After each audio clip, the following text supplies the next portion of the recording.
एगो लड़का आ एगो लड़की दुनू एक दोसर से बहुत प्रेम करै छै। मुदा ई जालिम जमाना ई समाज दुनू के एक नहीं हो बदलके। लड़की के बियाह ठीक भ गेलै और जखन दुनू एक दोसर से भेंट कर आबैया त लड़का की कहै छै।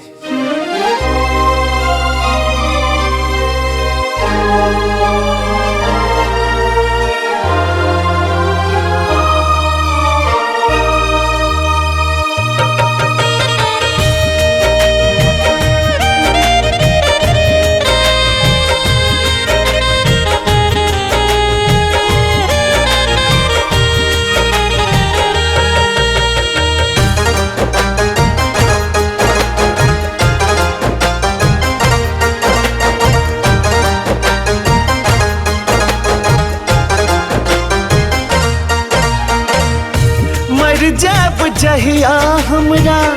छोड़ का तुझे मर जब जहिया हमरा छोड़ का तुझे वादा कर कहियो कहियो सपना में वादा कर कहियो कहियो सपना में मर जब जहिया हमरा छोड़ का तुझे मर जब जहिया हमरा छोड़ का तुझे वादा कर कहियो कहियो सपना में वादा कर कहियो कहियो सपना में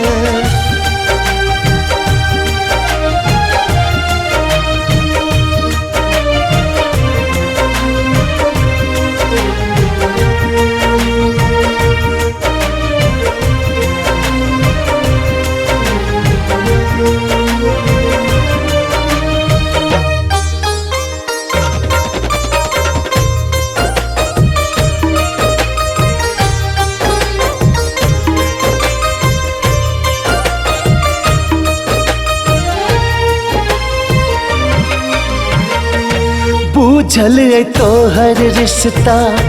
जुड़लो तो सरसो हमरा सुनाता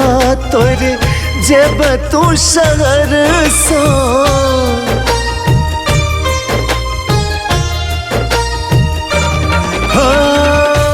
बुझल तो हर रिश्ता जुड़लो तो सरसो हमरा सुनाता तोरे जब तू सहर सो जब तू सहर सो अचके में अभी हमरा नींद सा जगे अचके में अभी हमरा नींद सा जगे वादा कर कहियो कहियो सपना में वादा कर कहियो कहियो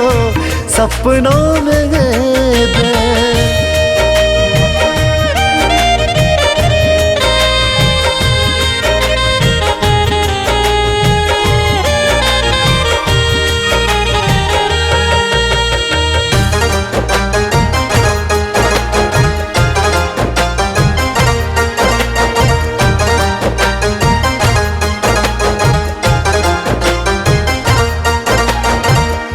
तो हर दीवाना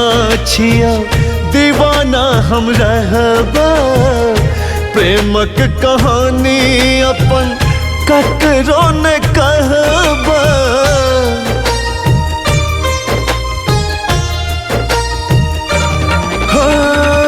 तो हर दीवाना छिया दीवाना हम रहबा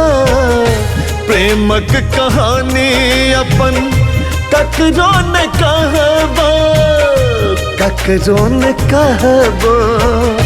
सासुर में जाका हमरा बिसरता न जेबे सासुर में जाका हमरा बिसरता न जेबे वादा कर कहियो कहियो सपना में वादा कर कहियो कहियो सपनों में मर जाब जहिया हमरा छोड़ का तुझे बे, मर जाब जहिया हमरा छोड़ का तुझे बे। वादा कर कहियो कहियो सपना में बे, वादा कर कहियो कहियो सपना में बे। बाय कुमार संजय। सब्सक्राइब करू विजय एंटरटेनमेंट चैनल के आ घंटी के निशान के जरूर दबाओ हमरा सबक वीडियो सबसे पहले देखबा के।